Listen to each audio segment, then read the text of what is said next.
अध्याय 1 का अगला बिंदु गुप्त साम्राज्य 275 से 550 ईस्वी तक इस वंश का संस्थापक श्री गुप्त था। इसकी उपाधि महाराज थी।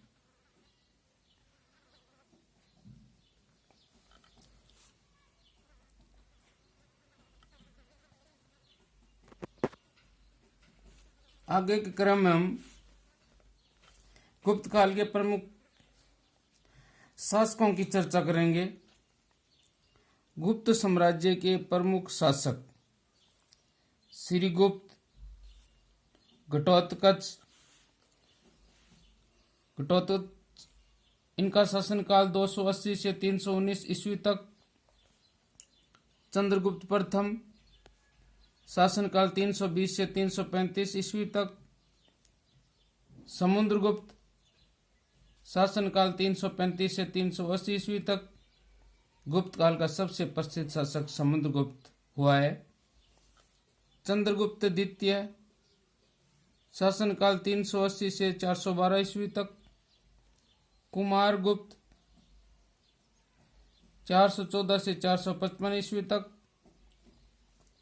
स्कंदगुप्त 455 से 467 ईस्वी तक। Purugupta, Narasimhagupta, Kumaragupta second, Budhagupta, Baladitya, Kumaragupta third, Vishnugupta. ये तो गुप्त काल के प्रमुख शासक हुए हैं। इन्हीं शासकों के क्रम में हम विस्तार से अध्ययन करेंगे।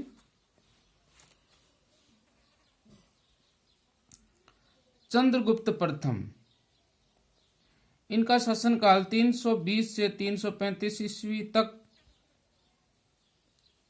इसने महाराजाधिराज की उपाधि धारण की।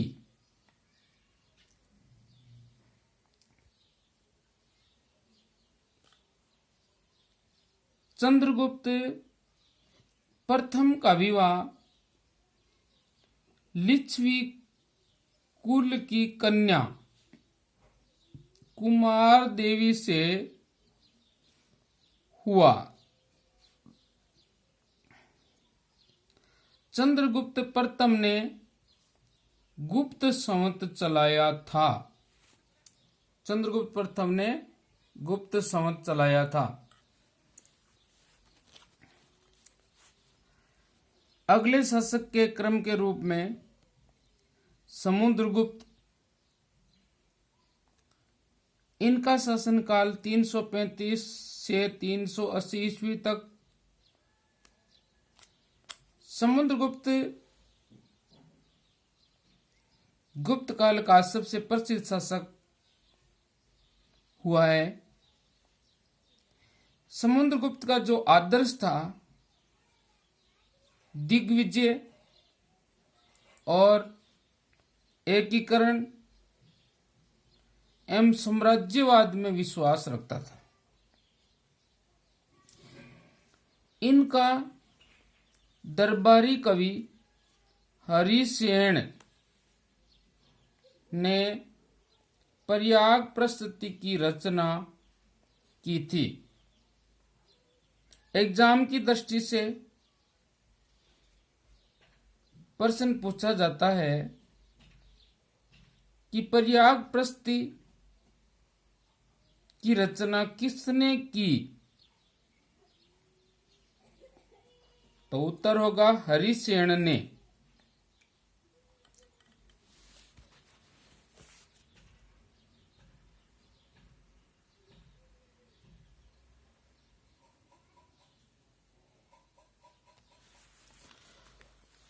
प्रयाग प्रस्तुति के माध्यम से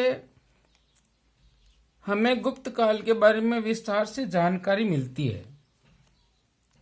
प्रयाग प्रस्तुति में बताया गया है कि समुद्रगुप्त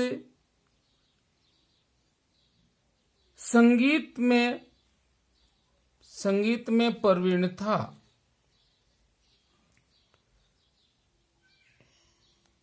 गुप्त काल में सिक्के सोने के प्रचलन में थे। प्रयाग प्रस्ती के माध्यम से हमें विदित होता है कि समुद्रगुप्त को सिक्कों पर वीणा बजाते हुए दिखाया गया है। प्रश्न बनता है कि किस शासक को सिक्कों पर वीणा बजाते हुए दिखाया गया है? तो हमारा उत्तर होगा समुद्रगुप्त को।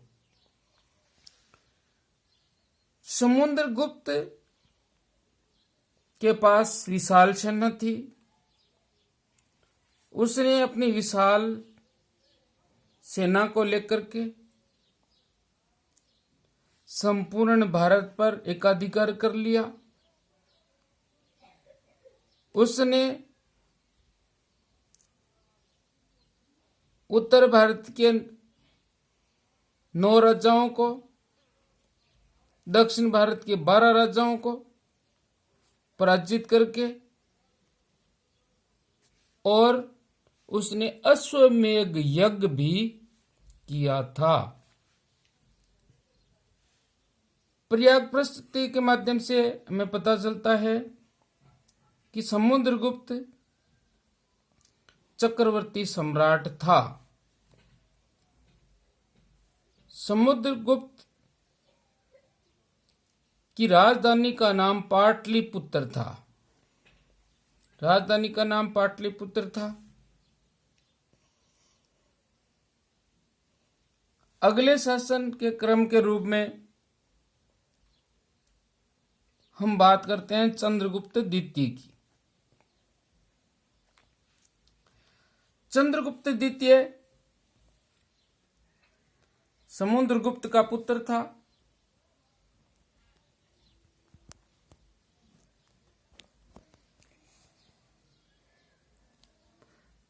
चंद्रगुप्त द्वितीय समुद्रगुप्त का पुत्र था।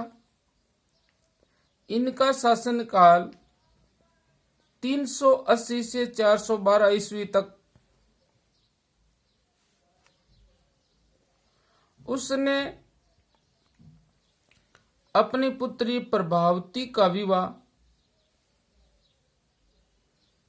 वाकाटक राजा रुद्रसेन से किया। वाकाटक आंध्र प्रदेश राज्य में पड़ता है। यहां का राजा शक्तिशाली था उस समय।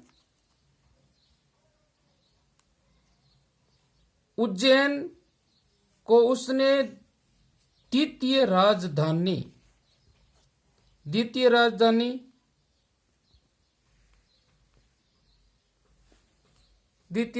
बनाई।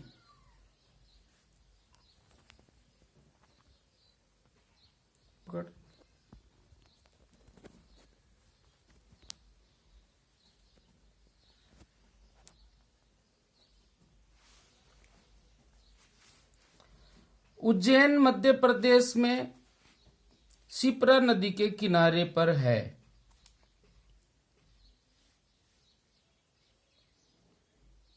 चंद्रगुप्त द्वितीय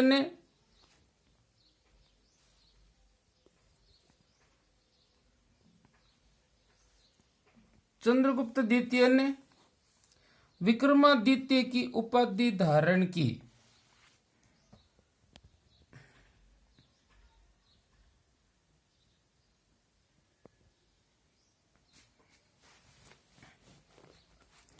अगले शासक के क्रम के रूप में कुमारगुप्त। इनका शासनकाल 414 से 455 ईस्वी तक। कुमारगुप्त ने अपने शासनकाल में शिक्षा के क्षेत्र में महत्वपूर्ण योगदान जो दिया। सम्राट कुमारगुप्त ने नालंदा विश्वविद्यालय की स्थापना की थी। ये नालंदा विश्वविद्यालय मगध बिहार में पड़ता है। अगले शासन के क्रम के रूप में बात करते हैं स्कंदगुप्त की।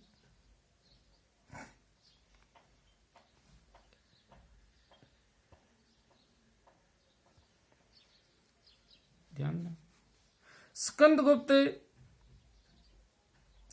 455 से 467 ईस्वी तक इसने सुदर्शन झील का पुनर्निर्माण करवाया था। जूनागढ़ अभिलेख से ज्ञात होता है कि स्कंदगुप्त ने हुणों को पराजित किया था। जूनागढ़ वर्तमान में गुजरात राज्य में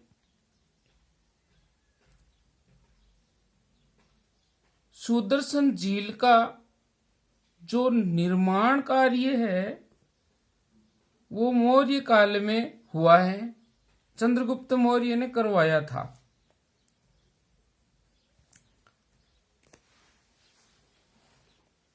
गुप्त वंश की सांस्कृतिक उपलब्धियां। गुप्त काल को भारतीय इतिहास में स्वर्ण काल कहा गया है।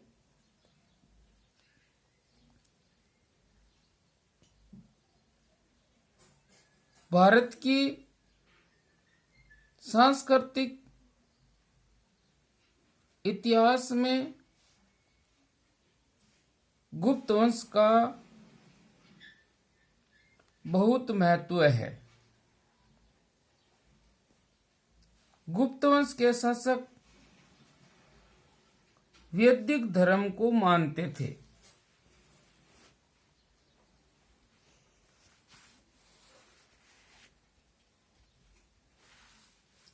गुप्त वंश के शासकों ने जैन धर्म, बौद्ध धर्म को भी महत्व दिया।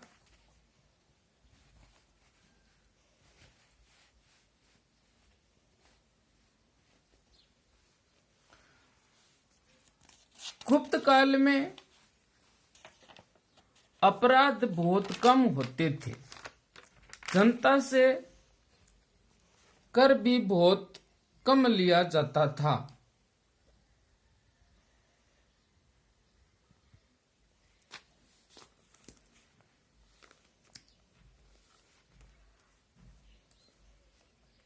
पर्याप्त परिस्थिति से हमें जानकारी मिलती है कि समुद्रगुप्त तथा कुमारगुप्त ने अश्वमेध यज्ञ भी किया था।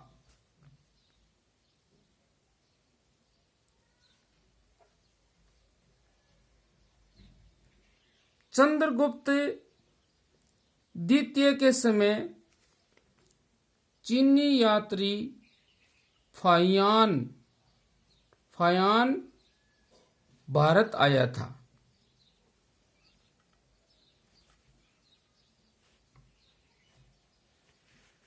प्रश्न ये बनता है कि फाहियान किसके शासनकाल में भारत आया था? चंद्रगुप्त द्वितीय के शासनकाल में भारत आया था। फाहियान की यात्रा विवरण से हमें गुप्त काल के बारे में विस्तार से जानकारी मिलती है। गुप्त काल की राजकाज की भाषा संस्कृत थी। गुप्त काल की राजकाज की भाषा संस्कृत थी।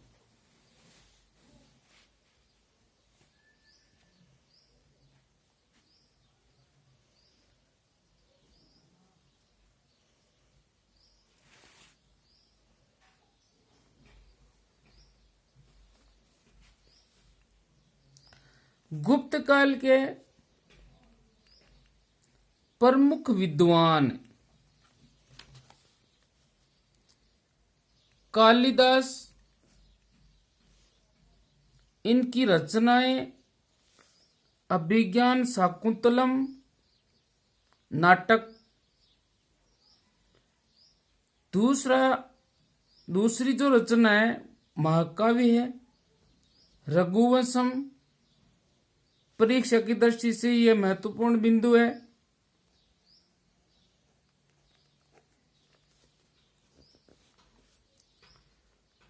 दूसरे जो विद्वान थे गुप्त काल के वो शूद्रक, इनकी महत्वपूर्ण रचना मृच्छकटिकम नाटक।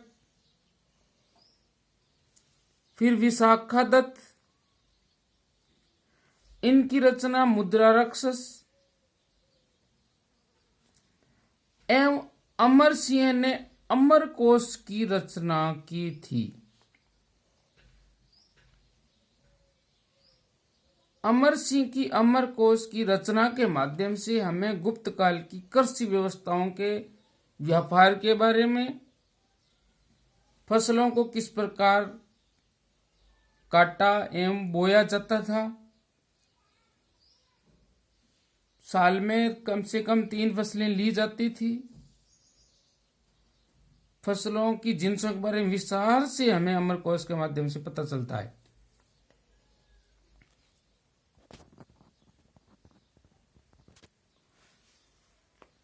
गुप्त काल के प्रमुख वैज्ञानिक आर्यभट्ट, वराहमिहिर तथा ब्रह्मगुप्त, ये गुप्त काल के प्रमुख प्रसिद्ध वैज्ञानिक रहे हैं। इस प्रकार हम ये कह सकते हैं कि गुप्त काल का वास्तव में एक स्वर्ण युग था। गुप्त काल की विज्ञान बहुत ही प्रसिद्ध है। गुप्त काल में दशमलव प्रणाली का आविष्कार हुआ था। अब हमारे सामने कई क्वेश्चन बनते हैं कि दशमलव प्रणाली का आविष्कार किस काल में हुआ? गुप्त काल में।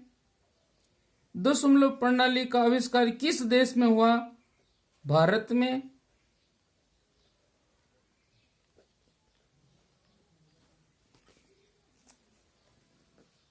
गुप्त काल कला के क्षेत्र में भी प्रसिद्ध है। गुप्त काल में बना हुआ मेहरौली का लोहा स्तंभ, जो वर्तमान में दिल्ली में कुतुब मीनार के परिसर में स्थित है, हजारों साल बीतने के बावजूद भी आज तक उस पर जंग नहीं लगा है। तो गुप्त काल में लोहे को पिघलाने की जो तकनीकी थी वो वास्तव में गुणात्मक थी।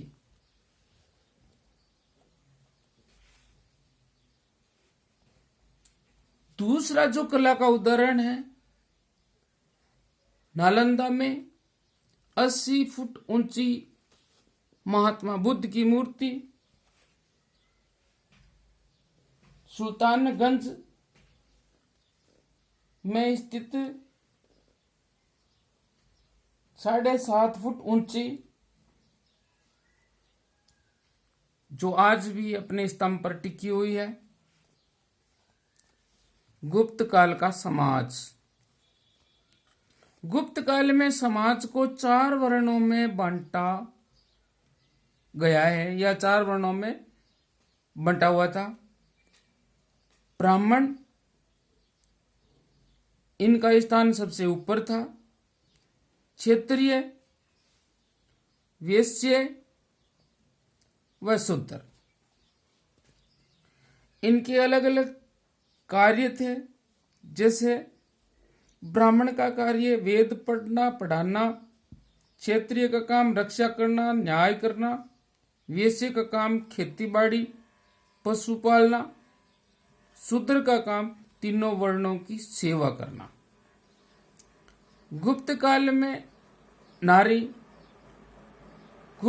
में नारी का स्थान महत्वपूर्ण था।